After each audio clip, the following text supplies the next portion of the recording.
Hello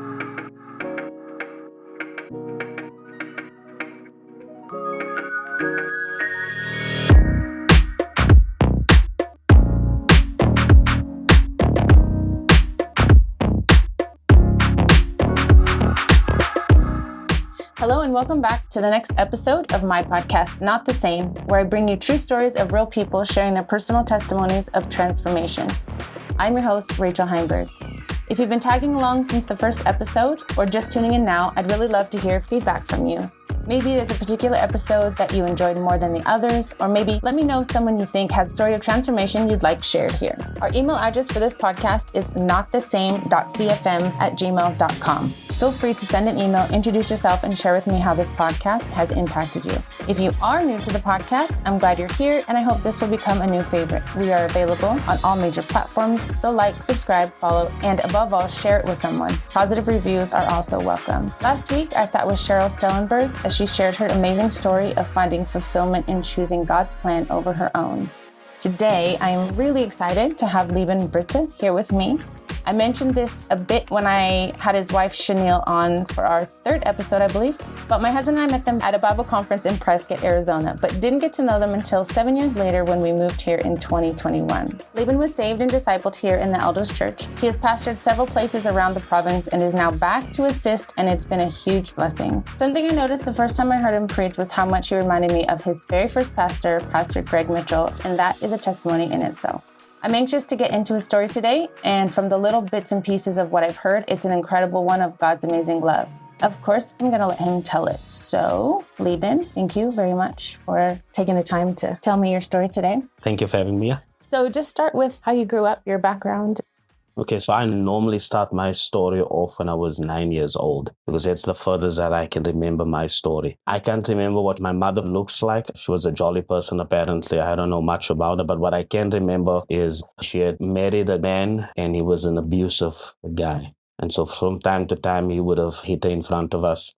When I was around about 9 years old, what stands out for me is my mother falling in a kitchen next door by the neighbor. And then she was rushed to hospital. And then a few days later, we were told that she's in a vegetable state. And the best thing to do is to switch off the machines because they won't be able to take care of her. And so she fell and then she died. Part of the reason for her death was obviously she had been beaten and she formed a blood clot in the brain. That's what the reason why she actually died. This is basically your first memory. That's the only thing I can remember of her much. I've never asked my sisters too much. They have memories, but I've never gone that way. There's some of my past that I've blocked out. Okay. Some. So you have how many sisters? 2. And where do you fall? I'm the last one. Do all of you have the same parents? No. I've got my own father and the other 2 have their own fathers as well. And your father was never in your life? No, never. Did you know who he was when you were small? No. So your story begins when you're 9 years old and your mother passes away. Yeah. I cannot remember a lot. All I know is that she fell in the kitchen. Okay. And then she was rushed to hospital. And then a few days later, hey, she's dead. Who made that decision to pull the plug? Would have been my grandmother that would have made that decision. Do you know how old she was by chance? I never asked. As I said, when it comes to my mother and stuff, for many years, I never asked questions. I didn't want to go down that hole of memories and stuff. So then after that, what happened? So then obviously my family had to make a decision where we're going to live. So they came up with a plan that we had to move to Annandale to go and live with one of our aunts on that side. And were you here before then? We were living in Extension 2 by the flats. Okay, in El Dorado. In El Dorado Park. Then we had to move to Annandale. When we got to Annandale, we were living with an aunt that was married at that point, and she was saved. But that woman's salvation was a different kind. She must have been Seventh Adventist because Friday evenings, that's when the Sabbath started. Okay. And then Saturday evenings, that's where it would end. Some of the memories that I can remember is that she obviously favored her son above us. Yeah. And one specific thing that stands out for me about being there is that one day my sisters or I forgot to wash the dishes in the morning or something. And then she said, the Bible says, if you don't work, you don't eat. You are not eating, you will go to bed hungry. And she made us go to bed hungry that night. All 3 of us. Wow. Did that happen often? Hammer you with scripture? My sisters have more memories about that, but I didn't ask over the years. I don't want to go that road and ask some stuff and open up unnecessary wounds. Yeah. So our marriage fell into problems and she blamed us a bit for those marriage problems that she had. And so they decided we had to move and go to a different family. Okay. Somehow I can remember we ended up in extension 9 for a time. Cannot remember how long that was. I think that was a temporary time there so that we can move over to my grandmother. Okay. But she was living with some of her daughters with their children. Altogether, we were about 21 people in that house. And how big was the house? It was a 3-bedroom. And when I say 3-bedroom, it was not, how South African rooms are. It's not big. And I'm sure one bathroom? One bathroom, had no hot water taps. All of the hot water had to be boiled on the stove. There's 21 of you. 21. But the one aunt lived with her 2 kids and my sister in we call it a zozo, like a shack outside. Yeah. That they set up. And the rest of us had to split up between the rooms. But you're still in the same yard. Still in the same yard, everything. So we used to make fun when all the kids would play outside. It looked like a crèche that we were running. The one sister above you, how old is she? What's the age difference between you two? Couple years? No idea. I think the one is born 1979 and the other one 1981. So 3 years for the one and yeah. And when were you? Because I'm born 1984. Okay. So how long did you stay there and what was it like there? When I got saved and thought back, that's when I realized now in my salvation that we were living in real poverty. Mm-hmm. My grandmother was a seamstress. Now and again, she would work a job, but she would live off of her pension. We had 2 aunts that worked. There was no man in the house. My grandfather came back some years later, reunited with my grandmother, but he made no difference in home at all. Wow. And your aunts weren't married? None of them were married. All kids were born out of wedlock. And so it was just a messed up family. I mean, obviously, that's part of poverty. It does things like that. And so they worked jobs, but you could never see where the money was for that. There was never something new in the house, new paint, new furniture, new nothing. So you all would wonder, where's the money going if people are working here, but nothing is happening inside of this place. And what about, do you remember being hungry? Did that play into it, the food situation? There were times where there wasn't something to eat. They'll try and make something just to give you something to go to bed. Mm-hmm. I can't remember a lot about that, but I do know there were heavy struggle times. Yeah. In the morning, we'll get a plate of porridge with 1 tablespoon of sugar on it. Mm. You'd wake up in the morning. First of all, we had a small bucket that they would pour some water in, and first in gets to wash in the clean water, and the rest of you have to go after whoever was in front of you to go and wash. I cannot remember everything, but you would wash from time to time. And the only time you would really get the bath was Christmas time. And then they'll take an orange bag. Yeah. That's what you get washed. So you'll scrub the walls and then you'll get scrubbed afterwards. Wow. I've heard a couple of people mention when they sell like the onions. Yes, the onion bags, the orange bags. And those are rough. It's a plastic mesh. It's rough. It's not just plastic. That would be your special Christmas time scrub down. Then you'll get a proper wash everything. You didn't get clothes during the year. Mm-hmm. You'll get at Christmas clothes if you're lucky, if there is money. Otherwise, it's a hand-me-down or whatever that you will get during that time. So growing up during these few years that you remember, what about school? Did you always go to school or were there? Oh, yes. No, we were always in school. School is obviously free. So every day we would go to school. You'll have your porridge in the morning. The school actually provided food. Okay. So I was part of the feeding system at school. So at least you got lunch. At least I got lunch at school. But when you got home, you'll get like 2 slices of bread with half a cup of black tea. Mm-hmm. That's why I do not drink black tea or coffee. It has to have milk in it. I refuse that memory. Yeah. So, and I would always make a joke. They'll put the peanut butter on and they'll take it off again because we were a lot of kids. The essence of it. So at night, you'll just get enough. Our main meal for the week was Sunday afternoons. Okay. Because then they'll take out chicken and you know that, okay, now this meal, I'm going to get a proper plate at least. During the week, you would get what I could afford to put on the table. And obviously, it's a lot of people and everybody has to eat. And so there's only so much that can go around. So obviously growing up like this, I know you said you don't have a lot of memories, but do you remember school being like a safe haven type place where you knew you were going to get food, or do you not really have memories of it? How did you do in school? I cannot remember my primary school much, but it was okay over there. There was food at school. Things were going well at school. I was the only one in that school. The rest of them were at a different school. Okay. And what was the reason for that? I have no idea why my grandmother put me in a different school. Wow. But the schools were next to each other. Okay. Yeah. So how long were you there at your grandmother's house? Up until 15, 16 years old. I only moved out when my grandmother passed away. Okay. So my time in Extension 7 that I can remember, that was survival. Yeah. My sisters were in their own life. Obviously, we had nobody to care for us. And so my cousins, they ended up in a fight, they could run to their family. They could run to their older sister, or they could run to their mother, and they will take their side in. And you didn't have that. My grandmother was the grandmother. Yeah. So let me put it for you this way. I had to defend myself a lot. I had to fight for myself. My sisters were in their own world. Okay. I couldn't run to them for anything. They were also surviving on their own, I would say. And so for the rest of my cousins, they'll run and then I'll get punished or all of that. But one day, my grandmother, I think some of my cousins were beating on me or something, and my grandmother screamed out of the living room, "That's my child and you leave my child alone." And for the first time, I felt like I belonged for that moment of time. Just that moment. But then obviously it gone back to normal again. Yeah. And so there was one evening where I was fighting with one of my cousins, and his mother called me in, and they were watching Bold and the Beautiful, because at a certain time all the people would sit down and they'll watch their soapies. Yeah. And then she called me, and all of the adults were sitting down, and she made me kneel in front of her. She gave me first a few words, "That's my child," and you know, and then she gave me the hardest smack that I've ever had in my life. I still remember that one, because that made me feel like I was really a nobody in this world. I wasn't loved. I wasn't wanted. That smack meant more than any other thing. Wow. If you want to put it this way, it stained me for life, that one smack, because I really feel nobody said anything. Nobody stopped and nobody told you can't do that to him. My sisters didn't say anything. Nobody said anything. I mean, if you smack a child, you smack a child a certain way, but it was like an adult smacking an adult that day. Yeah. And what was the reason? I fought with one of her children, and obviously she's going to take a child and just defend her child, and there was nobody to defend me.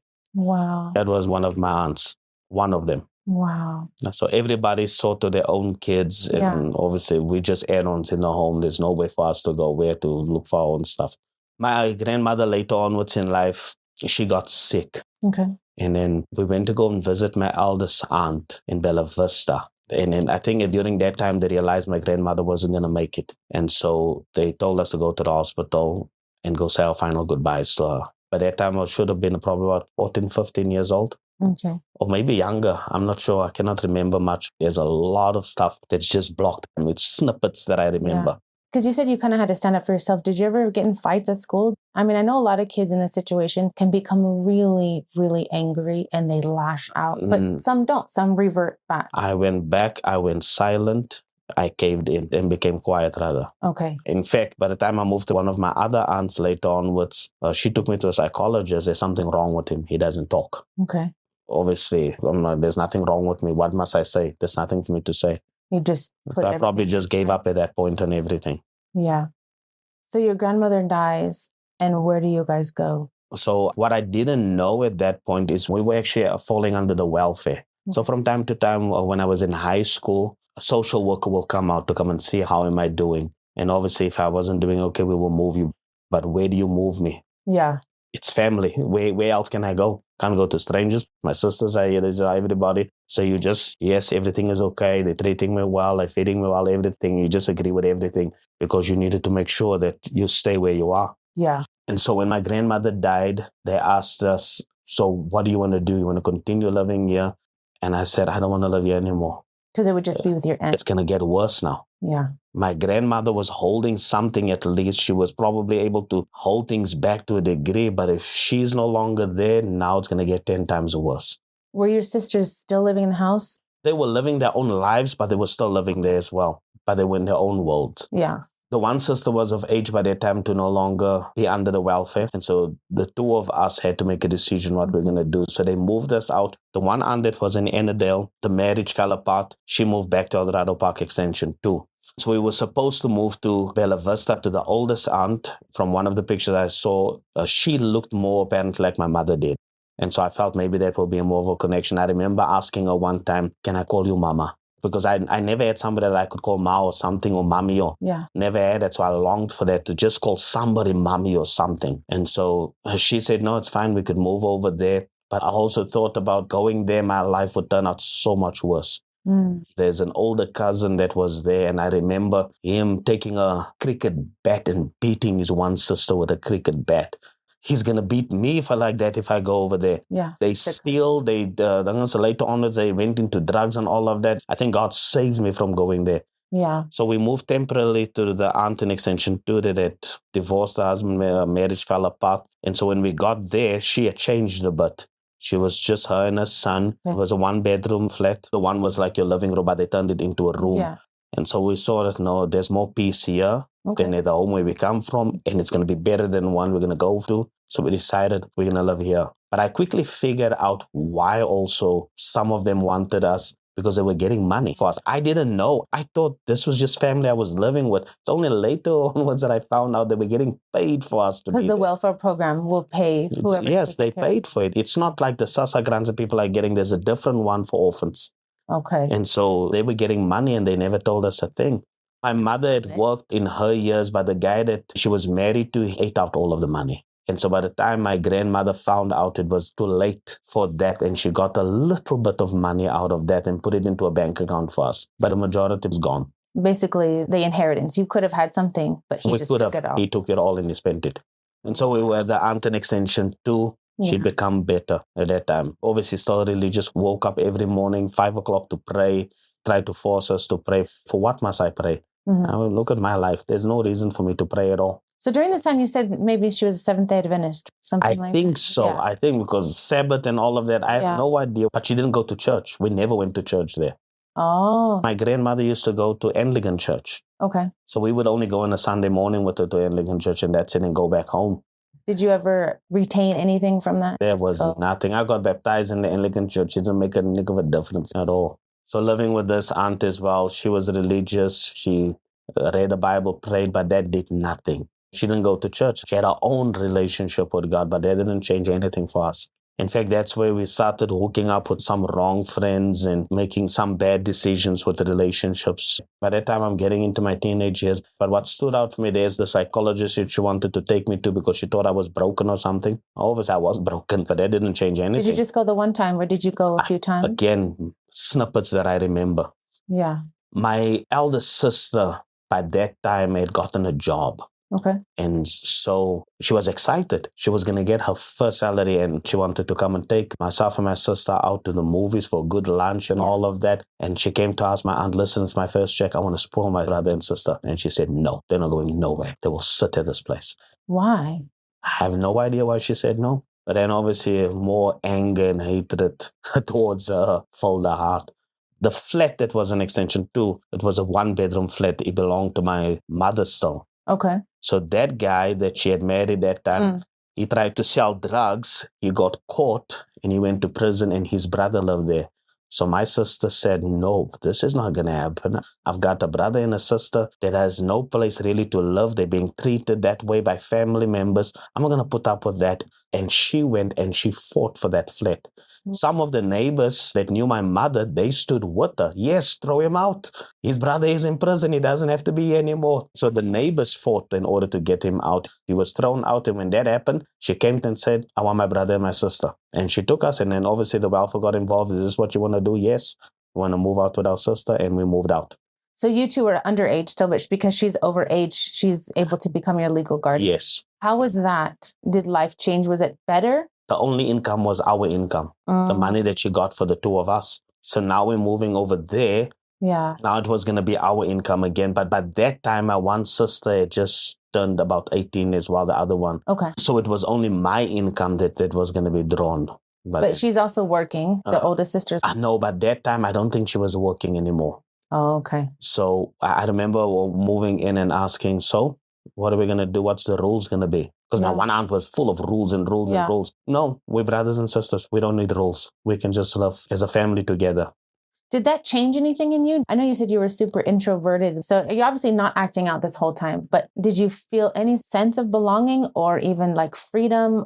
I wanted the rules. It was too much. I can't remember. I don't feel nothing about that. Same friends, and my friends obviously were drinkers. Did you ever get involved in drinking? I tried it once and I realized it's not for me. I ain't got no time for this. Wow. But I would sit with my friends while they were drinking and I would just sit there with them. Things were so bad also for them that one evening they decided, you know what, we need to start robbing people. I'm like, yo, that's not for me. I'm not going to do that. They went out and I think the first try was success. The second one of them got really injured, bad. And then they stopped. They left that and said, no, this is not for us. It's not. They just like drinking. They weren't on drugs or anything. They were just alcoholics. I can remember them sitting in the living room or in a room with us by my one aunt. If they didn't have anything, they would smoke tea bags just to get that high or something.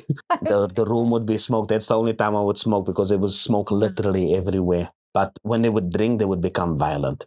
Because at the flats that time, every single weekend, there was a fight. There was a lot of young men. Mm-hmm. And it was always a fight happening with someone, somewhere. And this is Extension? Extension 2. Yeah. B section, though. It's still bad. That one, it's now worse than what it used to be. One evening, my friends ended up in a fight and they took a golf bat and they beat this guy with his golf bat. I was trying to stop that from happening to no avail. Eventually, it stopped. And then I think on Monday or Tuesday evening, I was still in my school uniform, standing outside with my friend listening to music. And the guy they beat up came with 2 police officers and he pointed, there they are. And I'm thinking, yo, you're going to go now. You messed up. Yeah. And then they took me as well. I'm like, whoa, but I didn't do anything. No, he was part of them because the guy didn't see. Yeah. And so they threw me in the van with my other friend. But I remember sitting in the prison cell that morning, gave us a half a loaf of bread with peanut butter and some black tea. Was not nice. But I sat in that cell and for the first time, I really prayed. We've been learning in Afrikaans how to think a little bit deep. Our teacher, Mr. Salit, taught us about seeing things a little bit differently, figure of speech and all of it. And I said, God, these walls are how I feel on the inside. Wow. I feel closed in, all alone, nobody with me and all of that. But I don't want to feel this way. I want things to change. Just get me out of this place. Yeah. I think that morning or the next day, my sister came with my aunt to come and bail us out. Obviously, gave me, your friends and all of that. But I was with one of my friends again, and we picked up a flyer, if I can remember correctly. And I said, you know what, maybe this is a sign to go to church. Let's go to church. And then all of us went to church that Wednesday, 2001 September. I was 17 years old. We sat right in front. And then Pastor Greg was preaching Revelation chapter 1, verse 5. To him who loved us. And he placed emphasis on that. He loves us. And he preached on the love of God. But then he just emphasized the love of God. And I felt loved for the first time. Like, he loves me. It's the way he said it. He really pushed it in. He loves you. And I responded for the first time at that moment. And I said, wow, he loves me. And so by the time the altar call hit, at first I think I looked at my friends to see if they can, I need this. And I lifted up my hand. I went to the front and I bowed my knee and I got saved that day. My friends also responded. We went to the foundations for the faith class, all of that. We got baptized together on the 14th of November. Oh, but I remember sitting in the living room by my one friend's house, Selwyn, and they were watching Bold and the Beautiful. I think at that time it was just after 6 o'clock. And I knew it was prayer time. I said, you know what? It's church, but nobody wanted to go to church. Something inside of me, I wanted to be in church. Yeah. So I sneaked out by the kitchen as if I was going to drink some water, opened up the door, and I ran to church. Wow. And I left them there. And I got to church. And since that day, I never looked back. Wow. I cut them off from that day onwards. And none of them ever stuck? They fell through the cracks over time, but I stopped spending time with them, stopped doing what they were doing. I made church my life. From that Wednesday evening when I ran out that kitchen door, that's when everything changed. Because I felt I needed to be there. Mm-hmm. When it's the first time that I was loved, that I felt loved, that I was accepted, all of that. Yeah. I remember one day there was a lady in the church, Miranda, prayer time. I prayed for 5 minutes. I got angry and I walked out. And she came out and, are you okay, Leebon? You prayed. I saw you walk out. It's like, I don't know how to do this. Wow. I don't know how to pray. I have nothing to say. She's like, no, it's okay. Just come in and sit and just listen to us. You'll get it with time. Just sit with us. And I went back and I just sat with her. Thank God for Miranda. Miranda, was she Dorothy's friend? Yeah, she was one of Dorothy's friends. Dorothy talked about in her testimony 2 friends of hers. She said that her friend would help with Donovan. Brenda and Miranda. Wow. Yeah, she pulled me back in. Yeah. So that was 2001. Yeah, that's when everything started changing for me. So maybe tell me a bit about after, right? This is called Not the Same. So maybe some certain specific moments again on that one. That decision that evening changed everything. And I was in every outreach. I was here before. The guy that you would open up at times because I wanted to be here. I remember one evening I was so discouraged. But then I got on a Tuesday night here and the guys started talking about God, but the guys would talk about the Bible as if these were guys living in extension 1 or 3 or something. And they ignited me because of just their talk. But through the preaching of God's word, obviously, I realized that, there were things inside of me that needed to change. Yeah. One morning, we had a double bunk, a red double bunk at home. And I sat at the bottom of that double bunk. I was all alone at home that day, and I started praying. And I thought about what it was like in Extension 7 in Annandale, everything.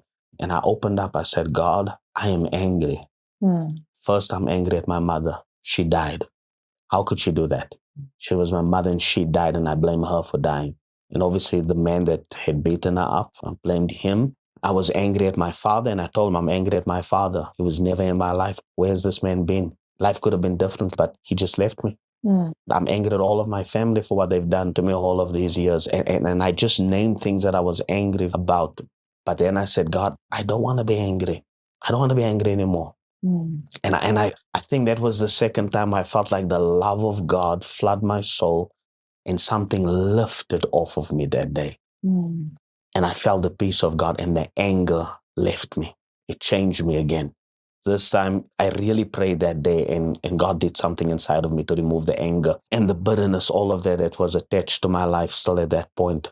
It's interesting, how ministry is. You just come across so many people and you see the ones that so often the angry, they lash out. And you see that play out in violence and drugs and alcohol and outward displays. But I don't know how many people I've personally talked to that it's like you've packed it all in a box and just tied that box up, put tape. And so I would imagine that was a lot of weight. It was a lot. You never gave it any outlet to it. So recognizing that for one, but then just praying and being like, I don't want this. I can't even imagine the weight that was. Because at that point, I went silent. In fact, if you look at my old ID, still you can see the broken man in that ID still. And I hold on to that ID because you can actually see what I was like, what life was like for me at that point. But yeah. So when you got saved, you were still living with your sisters? Yeah, when I got saved at that point, my sister was a drinker, boyfriends that will come in from various times and come and sleep over there. And it was a 1-bedroom, obviously. The one at one point just up and left. And when I heard again, she was married. Wow. She got married to a Muslim guy. My sister would have drinking with her friends almost every week. And they would tease me. What's wrong with your brother? Is he gay or something? And I would lay there and I said, no, just let me go into that room and take care of him and he'll be okay after that. And they will make jokes like that. I would be awake and I would hear them saying all of this. I'm saved. And these are her friends. These were her friends. She eventually got caught up with the guy that she had a child with and she moved out to be with him. Did either of them ever come to church with you? The one came for some time and then she obviously stopped. She moved out, I think, around about 19 years old and I was all by myself in that flat. Okay. Did you enjoy that as far as peacefulness? Because you could just... Yeah, the drinking was stopping. It was just me and I could have church and go to church and I could live my life. I didn't have to worry about all of these burdens anymore, alcohol and all of that. During that time, I realized I was called to preach and I had a desire and I made it known to him. Sorry, real quick. Did that happen in church or was it in your room or how did you come about that? Well, I cannot remember. I just knew that I was called. And we were standing at the back by the flyers one morning. I went to him and I said, Pastor, I think I'm called to preach. And it is important. Okay, keep on doing what you're doing and that's it. It's like, I just told you this big thing. But what he didn't know at that point, I had to go to school and I was going to meet with a social worker and I was supposed to go and sign documents to start studying and they were going to pay for it. Okay. And I had just said I wanted to preach. And so I never went to the meeting. I just left it. I said, I'm going to preach. I'm not going to study. I'm going to follow the call of God. Was there pressure from them? No, nobody knew that I made a decision at 17 years old. I just made a decision by myself. I don't even think I told my sisters. I didn't tell Pastor Greg what I did at that moment because at that time, it's like, if you're going to be a disciple, you want to preach, you're going to have to give your life to it. Yeah. I remember one time, me and Michael were always corrected together. Michael Jacobs. Oh, we got it. We were afraid of this officer. One day, Pastor Greg corrected us and then he said the words, son. And when he said that word, son, I forgot about what he was shouting us about or what was happening. Nothing else mattered what he said anymore. He said, son. And that's all that it's like. I don't care what he said. He thinks I'm his son. He called me, I've never been called a son. I've never been seen as a son before. So for the first time, I really felt that, you know what, I'm a son. I didn't know that. Yeah. And so that really did something to me when he said those words. I never even told him at that point what he said and how much it meant to me, but it stuck with me when he said those words. So that rebuke wasn't a rebuke to you? That was gone. I was on top of the moon. I'm a son. That's amazing. But one of the things that he will always do as well is that when he would correct us, he would say, how can we win the world for Jesus if we cannot? I did not hear what he was shouting us about. All I heard is that he said I was going to win the world for Jesus. That's all I heard. He told me I had a future. I didn't hear anything he had to say. The day when he left, I cried like a little boy because I was a son and my father left. Mm-hmm. And that really, really hurt. In fact, by the time Pastor Palako came, I pulled back a bit because I felt I've been here before. Yeah. Everybody that comes into my life either hurts me or they abandon me at some point. And so it's going to be all the same. Yeah. But I remember God speaking to me one day from Hebrews 13:5, because I told him, I can't. Everybody abandons me. I can't trust nobody. And then the Hebrews 13:5, that scripture just popped up and I went to go read it. It said, I will never leave you nor forsake you. Mm-hmm. That's my prayer every day, still today. Mm-hmm. I use that scripture, Revelations 1:5, you love me. And Hebrews 13:5, you will never leave me nor will you forsake me. You said it. Yeah. Pastor Palako came and I didn't do good during his time because I withdrew myself from him. Yeah. I was still in ministry, still involved in church, but I didn't give him my heart. Mm-hmm. I said, no, he's going to do the same thing. He's going to leave me again. All of them do it. I've always experienced this in my life. Yeah. And so during Pastor Palako's time, probably one of the sermons that he preached, and I made a decision, you know what? I need to go find my father. Okay. And I need to go talk with him and get this thing settled with. So we actually lived here in Extension 3. And so I found the address, went to his house, knocked on his door, knew exactly where I was. Went in the room. From all I can remember, it was dim lights or whatever. Walked in and I sat down with him. He was obviously shocked. I was 23 years old. The first time I had my conversation with him. Okay. I've never had a conversation with this man. The first time I sat down and we had a conversation, and I'm still remembering because I told him I'd gotten saved. Jesus had changed my life and I'm here to invite him to church. And I still remember him trying to tell me that, you know what, you need to tithe, you need to save, man. I'm thinking, it's too late for you to tell me what I can or cannot do. It's in my head, but I'm here for one purpose. I need to invite this man because I had settled the anger issue. Yeah. And so I didn't go to straighten him out on this thing or to settle. There was nothing that he was going to say that's going to make me feel more loved or forgiven or anything. Mm-hmm. God had already done it for me. All I wanted to do is now invite this man to church. I invited him to church. The Sunday morning, he didn't come, but the Sunday evening, he came. And I was so excited. I invited him and he came. Wow. And I think I told Pastor Clark, he came. I invited him, he came. The altar call came and he responded. And I got so excited. Yeah. That he just got saved. I invited this man that was never in my life and he got saved. About 2 weeks later, I got a phone call. One of my aunts had gotten married obviously sometime earlier on. And her husband called me to say, hey, sorry to hear about your father. I said, sorry to hear what about my father? Your father passed away. I said, no, my father didn't pass away. I was just with this man last week. I said, no, your father passed away. And so I went to his family to go and find out, why didn't you tell me the man passed away? I said, well, we knew that you wouldn't want anything to do with this man. He was never there in your life. Wow. But obviously I had gotten saved. They didn't know that part of things. That was the Friday night. The funeral was the Saturday morning.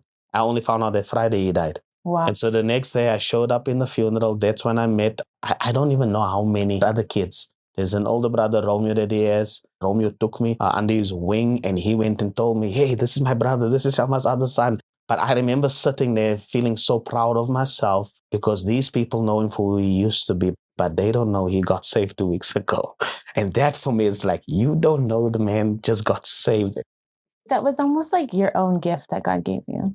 Never saw it as a gift, but yeah, because 2 weeks later he passed away. And for me, what I took away from it is that if I had remained angry at him and went there to go and put him back in his place, all of that, and he hadn't gotten saved that night, he would have died a sinner. But because I managed to deal with my anger with God, my pain and suffering didn't stand in the way of me bringing him to Jesus. And he got saved because I dealt with this with God. And so I was able to lead him. So I saw that he got saved because of that, because Jesus healed me. I'm getting so emotional. Sorry. Oh gosh. Yeah, but he got saved, and that was really something for me. That's what I mean is that, like you said, they only knew the old man, but God brought you together at that moment. You got to see him respond. You got to see him pray. You know he's in heaven. That's like this little gift. You know, anyone in the world would say you had every right to hate this man. I'm sure you did in the past. But the fact that God let you come together, let you witness that salvation, and now you know he's in heaven. And then his family didn't even know. It was like something only you two shared. Like no one else. Yeah, and I never told them. Yeah, because it's your own little thing. You have a memory of your father that nobody else has. And that's the moment he gave his life to Jesus Christ. And I think thought of it that way. and that's really cool. Yeah. So you're 23. What made you switch back on from pulling back? So to be honest, Pastor Palaco really tried a lot. He's a fighter. But I was just not giving in at all at that point. And I remember one evening he took me out for a cup of coffee, just the two of us. And he was trying to just reach out to me. And it's like, wow, this man really cares to bring me out so far. Yeah. But by that time, I think it was towards the end when he was about to leave, when my eyes opened up to what I had. And so by the time Pastor Bennett came, I made a decision. You know what, God? I failed Pastor Palaco. He didn't fail me. I was the one pulling back. I'm not going to do that again. I'm going to give myself to my new pastor now. So let's fast forward. Obviously, you said, okay, no, I'm all in now again from the time Pastor Bennett got here. So by that time, I started working at the bank, started getting some good money to take care of myself. Pastor Bennett came to me. It's like, hey, I need somebody on staff with me. Would you willing? And I'm making money now, finally. Now I'm getting money. Now I can do what I need to do, buy myself a car, live my life. And I said, well, I'm called to preach. Yeah. And I surrendered it all and I walked away. And in the bank, I was about to get myself a career. I mean, when I resigned, the admin lady actually told me, this is the future of the bank. She showed me my office where I was going to be. It's like, you've got a future here. And so I said, no, I'm called to preach. I'm not going to do this. Wow. And so I left, came on staff with Pastor Bennett, worked with him. I was basically just doing the errands in the church, running around getting things done. Sometime later, he brought Pastor Sean Stellenberg on as an assistant. Okay. So we did hear a little bit from Chanel's. Yeah, I'm going to fix one thing on her testimony side. So obviously I've seen her and all of it, but we had Patrick Johnson come and do a revival. And I was standing there by the entrance to the prayer room, and Patrick Johnson said, look, she prays. And it's like eyes opened up. Yes, she's always on outreach. She prays all the time.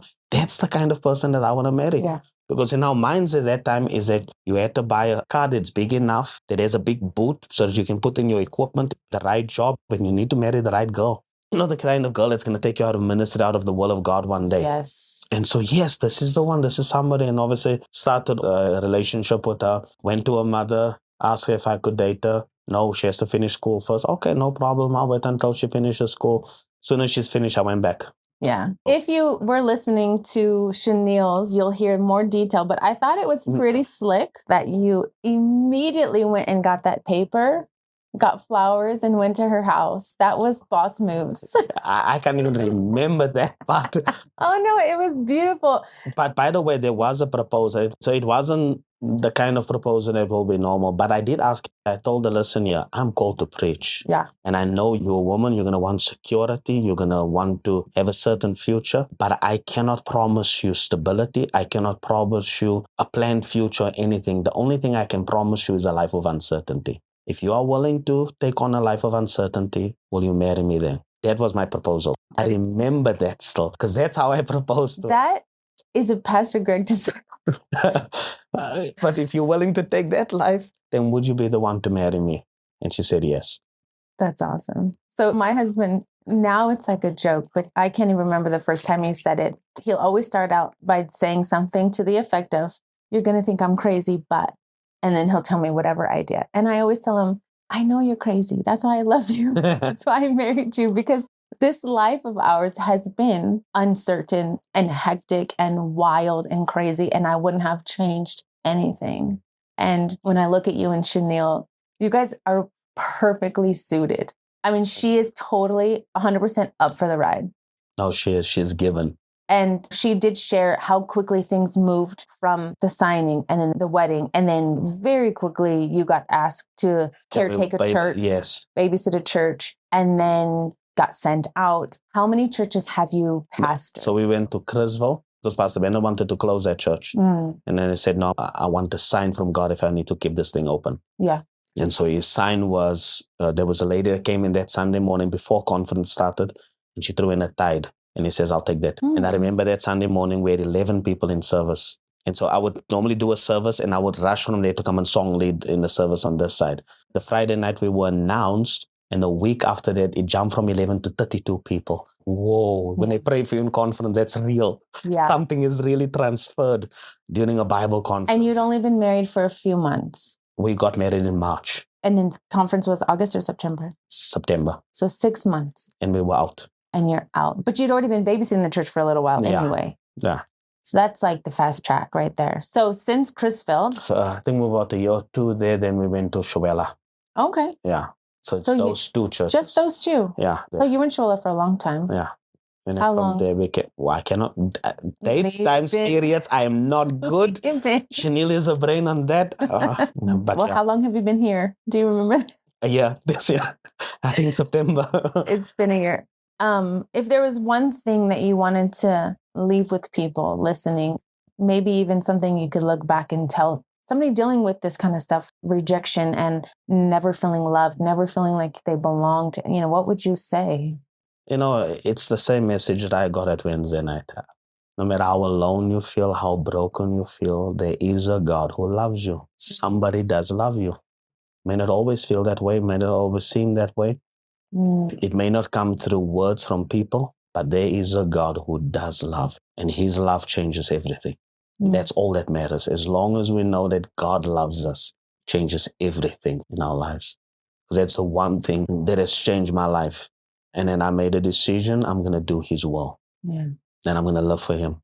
And you've done it. And we're so grateful that you're here. I think people feel that. That's something I've noticed is that you care about other people. Watching how you sit with the old grannies or watching how you sit with a new convert and just chat with them what God's done in you and how you've been able to show other people God's love is really cool. And I have observed personally that you are a very caring person towards other people in the church. So I really appreciate you sharing your testimony. It wasn't super easy for me to listen to. I think 3 things that's always on my mind as I'm thinking about it. The one is love.